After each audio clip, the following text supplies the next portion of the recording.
జరగబోతుంది ఈరోజు 7:30కి టోల్ ఎత్తేస్తుందా? ఎత్తితే టోల్ ఎత్తేస్తే కనుక అక్కడ ఇరాన్ ఓడిపోయినట్టు అవుతుందని చెప్పి భావించే అవకాశం ఉంది కాబట్టి ఎత్తే అవకాశం లేదు. అండ్ టోల్ ఎత్తేయకపోతే కనుక అమెరికా అట్నుంచి వచ్చే వెషల్స్ని అటాక్ చేస్తుందా? అమెరికా ఒక స్టేట్మెంట్ ఇచ్చింది. ఇక్కడ ఒక చిన్న లూప్ హోల్ ఉంది. మనం ఇందాక కూడా మాట్లాడుకోవడం జరిగింది. ఏమంటుంది అమెరికా?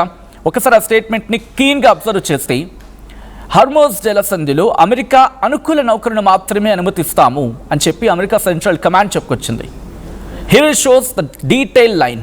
అమెరికాకు అనుకూలంగా ఉన్న నౌకలు అంటే 7:30 తర్వాత ప్రమాదం పొంచి ఉంది ఎవరికి? భారత్కి అయితే లేదు ఇప్పుడున్న సిచ్యువేషన్ ప్రకారం చూసుకుంటే. బట్ చెప్పలేం, ఒకవేళ దాడులు తీవ్రతరం అయితే కనుక ఏదైనా జరగచ్చు. అండ్ అమెరికా ఇండియన్ వెషల్స్ మీద దాడి చేసే అవకాశం ఉందా? యాజ్ ఆఫ్ నౌ ఉన్న సినారియో ప్రకారం నో అని అనుకోవాలి. భారత్తో రిలేషన్ ఉండొచ్చు కాక, కానీ ఇక్కడే ట్రిగ్గర్ అవుతుంది పాయింట్. ఏంటది? ట్రాన్సిస్ట్ ఫీ, టోల్ వసూలు చేస్తే అఫ్కోర్స్ ఎవరైనా టోల్ కట్ రావాల్సిందని చెప్పి ఇక్కడ ఇరాన్ చెప్పుకొచ్చింది. అదే భారత్ మినహాయింపు కాదు. మరి టోల్ కట్ వచ్చింది కాబట్టి ఇక్కడ రిలేషన్స్ని తాకట్టు పెట్టుకుంటుందా అమెరికా అనేది? రిలేషన్స్ని పక్కన పెట్టి దాడికి వెళ్తుందా? పోనీ భారత్ విషయం పక్కన పెడదాం, చైనా విషయానికి వద్దాం. చైనాతో ఉంది కాబట్టి, అండ్ చైనాకు ఉంది, పాకిస్తాన్కు ఉంది. మరి ఇంత మధ్యవర్తిత్వం వహిస్తున్న పాకిస్తాన్ మీద దాడికి వెళ్తుందా? రిలేషన్స్ చూసుకుందాం. ఎందుకంటే ఇప్పుడున్న ఈ పాయింట్ ఆఫ్ టైంలో వాళ్ళకి ఏంటంటే వాడికి ఒక చాకరీ చేసేవాళ్ళు కావాలి, అంటే వాడి మాట వినేవాళ్ళు. ఇంకా చాకరీ కూడా కాదు, వాళ్ళకి బానిసలా పనిచేసేవాళ్ళు కావాలి అమెరికాకి. ప్రస్తుతం అదే పాత్ర పాకిస్తాన్ పోషిస్తోంది కాబట్టి అమెరికా బానిస పాకిస్తాన్ని,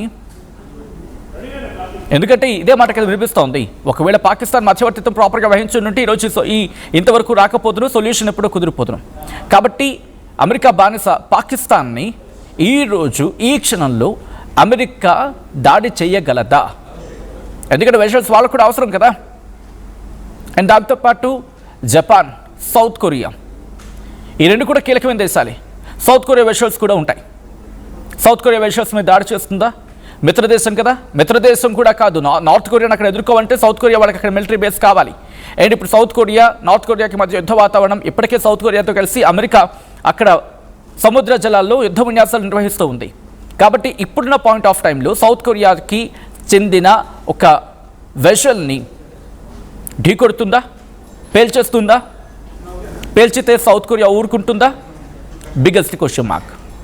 కాబట్టి అమెరికా ఇచ్చిన స్టేట్మెంట్ ఇదొక బ్లండర్ స్టేట్మెంట్ అనడంలో అతిశయోక్తి లేదనేది ఇప్పుడు నేను అంటున్న మాట కాదు, అంతర్జాతీయంగా వినిపిస్తున్న మాట. అఫ్కోర్స్ మీరు కూడా విశ్లేషించే ప్రయత్నించండి. ఇప్పుడు నేను చెప్పిన పాయింట్లన్నీ కూడా అంతర్జాతీయంగా వినిపిస్తున్న విశ్లేషణ నుంచి తీసుకున్న పాయింట్లు మాత్రమే. అండ్ దీంతో పాటు ఇంకాస్త ముందుకు వెళ్ళే ప్రయత్నం చేద్దాం. లేదు కంప్లీట్గా బ్లాకేడ్ వచ్చింది అనుకుంది, కంప్లీట్గా బ్లాకేడ్, అటు ఇరాన్ విడిచిపెట్టదు, లేకపోతే ఇరాన్ విడిచిపెట్టినా ఎక్కడ అమెరికా పేల్చేస్తుందని చెప్పి అక్కడ వెషల్స్ ఉండిపోయి అనుకుందాం.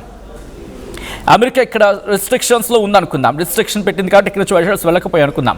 ప్రపంచవ్యాప్తంగా ఏమవుతుంది? గ్లోబల్గా మళ్ళీ చమురు సంక్షోభం తలెత్తుతుంది. గ్లోబల్గా చమురు సంక్షోభం తలెత్తితే అమెరికా ఆ చమురు సంక్షోభాన్ని తీరుస్తుందా? ఇప్పటికే పోప్ లాంటి వాళ్ళు వ్యతిరేకిస్తూ ఉన్నారు.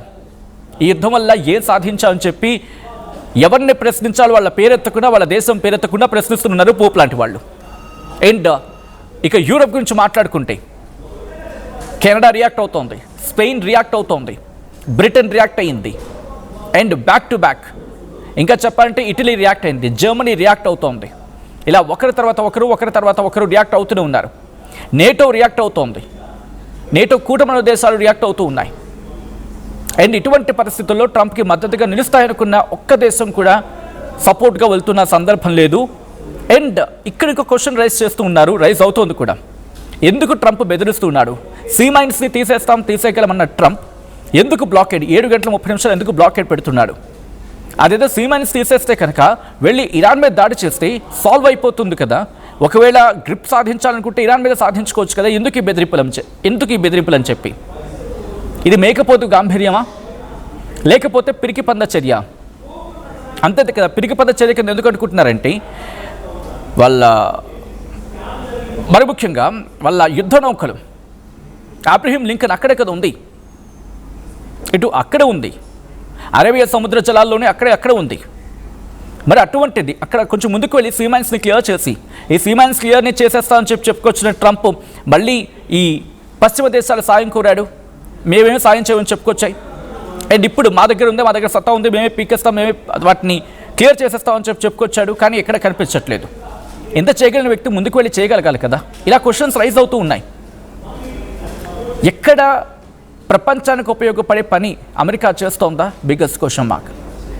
పోనీ అమెరికా పాయింట్ ఆఫ్ వ్యూ నుంచి ప్రపంచానికి ఏదో లాభం చేస్తున్నామని చెప్పి ట్రంప్ చెప్పుకొస్తున్నాడు కదా. అమెరికా పాయింట్ ఆఫ్ వ్యూ నుంచి మాట్లాడుకుందాం. ఎక్కడ జరిగే అవకాశం ఉందా? అండ్ ట్రంప్ ఈరోజు మనకు భారతీయ కాలమానం ప్రకారం 7:30 బ్లాకేజ్ స్టార్ట్ అవుతుంది. హార్మోజ్ స్ట్రైట్ని ఆపేస్తాడు. ఆపిన తర్వాత ఏం జరుగుతుంది? ఏం జరగచ్చు? ఇంకా సంక్షోభం ముదురుతుంది తప్ప ఇరాన్ దారికి వస్తుందా? లేదు కదా. ఇంకా ఏమంటాడు? మేము కాస్త దాడికి వెళ్తాము, ఒకవేళ ఇరాన్ కనుక దాడి చేస్తే ప్రతి దాడి గట్టిగా ఉంటుందని చెప్పి. ఇరాన్కి దాడి చేయాల్సిన అవసరం ఏముంది? ఇరాన్కి ఏం చేయాలో తెలుస్తోంది. ఎందుకంటే మనిషి గొంతుక పిసికే అవసరం లేదు కదా. ముక్కు కాస్త గట్టిగా నొక్కితే శ్వాస ఆడదు కదా. కాబట్టి గొంతు నొక్కడం కన్నా ముక్కు నొక్కే ప్రయత్నం చేస్తోంది. ఏంటి అక్కడే నోరుని కూడా నొక్కేస్తుంది అనుకుందాం. ఊపిరాడక ప్రపంచం ఏమైపోతుంది? గిలగిల కొట్టేసుకుంటుంది అప్పుడు. కాబట్టి ఈరోజు ఇరాన్ చేస్తున్న పని కూడా అదే. ప్రపంచం గిలగిల కొట్టుకునేలా చేసుకుంటోంది. సో దట్ ఆటోమేటిక్గా అమెరికా మీద ప్రెషర్ పడుతుంది. ఆటోమేటిక్గా ఆ ప్రెషర్ కాస్త బిల్డప్ అయ్యి వాళ్ళ మీదకు ఇబ్బంది కాస్త తగ్గే అవకాశం ఉందని చెప్పి. మొత్తంగా చూసుకుంటే మాత్రం 7:30 తర్వాత ఏం జరగబోతుంది? ఇప్పటికే ప్రపంచ దేశాలన్నీ కూడా టెన్షన్లో ఉన్నాయి. దట్టు పర్షియన్ గల్ఫ్ నుంచి రవాణా పొందే ఆ వెషల్స్ కావచ్చు, లేకపోతే పర్షియన్ గల్ఫ్ నుంచి వెళ్ళి యుద్ధ నౌకలు కావచ్చు, ఈ వెషల్స్ కావచ్చు, అంటే వాణిజ్య నౌకలు. మొత్తంగా అయితే మాత్రం టెన్షన్లో ఉన్నాయి. ప్రస్తుతం అక్కడ ఎటువంటి పరిస్థితులు ఉండబోతున్నాయి, ఎటువంటి డెవలప్మెంట్స్ ఉండబోతున్నాయి, అది ఆసక్తికరంగా మారింది. ఈ క్రమంలోనే ఇరాన్ వార్నింగ్ ఇస్తోంది. అమెరికాకు గట్టిగా వార్నింగ్ ఇస్తోంది. ఇరాన్ ఆ వార్నింగ్ ఏంటో ఒకసారి చూద్దాం.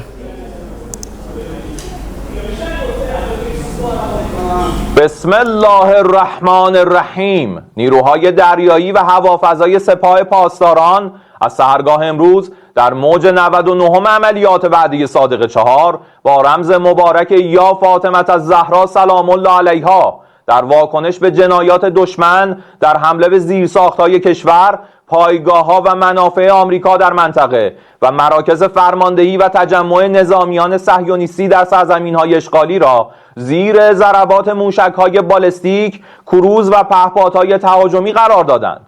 در بخش نخست حملات بزرگترین مجتمع پتروشیمی متعلق به شرکت‌های آمریکایی سدارا، اکسان موبیل و داو کمیکال واقع در منطقه الجبیل عربستان و مجتمع بزرگ پتروشیمی شرکت آمریکایی شورون فیلیپس مستقر در الجعیمه عربستان با موشک‌های میانبرد و پهپادهای تهاجمی مورد هدف مؤثر قرار گرفتند. همچنین بیش از 30 نقطه در ریشون لتسیون و پتختیکوا در مرکز و بهروزصبر، دیمونا، آراد، کریاتگاد و اوفاکیم در نقب در مرکز و جنوب اراضی اشغالی در ادامه موج 99 عملیات وعده